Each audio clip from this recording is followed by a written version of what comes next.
आज पुरुष hockey semi-final टक्कर राति 10:30 जर्मनी को भेट भारत। क्वार्टर शूटआउट में ब्रिटेन को हराई सेमिफाइनाल को प्रवेश करिछि भारतीय टीम। चलित ओलंपिक्स हॉकी में भारतर दमदार प्रदर्शन जारी रही। प्रथम मैच में न्यूजीलैंड को 3-2 हराई मैच जीतिला भारत। अर्जेंटीना विरोध मैच 1-1 ड्र रही। आयरलैंड विपक्ष मैच को 2-0 जीतिला भारत। तेज संघर्षपूर्ण मैच में बेल्जियम ठारू 1-2 गोल रे परास्त होता। ग्रुप पर्यायर शेष मैच रे ओलंपिक्स 52 वर्ष पर ऑस्ट्रेलिया को 3-2 हराई भारत। क्वार्टर फाइनल में शक्तिशाली ब्रिटेन को हराई सेमी प्रवेश कर मेडल ठारू आउ गोटे विजय दूर भारत। लगातार द्वितीय थर भारतीय पुरुष हॉकी टीम ओलंपिक सेमिफाइनाल रे प्रवेश कर टोकियो 2020 रे भारत ब्रोंज पदक जीतिला। एथर मध्य हॉकी पदक आशा रही।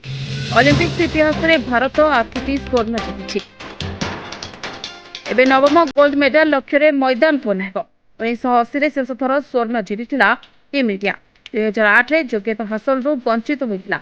मैच पूर्व भारत को लगी बड़ झटका। टीम तारका डिफेंडर अमित रोहिदास खेलेनि गुरुत्वपूर्ण मैच। टोकियो ब्रोंज पदक मुकाबला जर्मनी को 5-4 गोल रे हराई भारत। जदि रेकर्ड उपर नजर पकाइबा तेरे उभय देश मध्य 18 मैच खेल। भारत 8टी और जर्मनी 6टी मुकाबला देखी। एपरिक शेष 6 मैच रे 5टी जर्मनी को हराई भारत।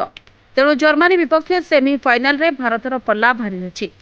वर्ल्ड रैंकिंग रे भारत 5 नंबर रे थिबा बेले जर्मनी वर्ल्ड चैंपियन रही।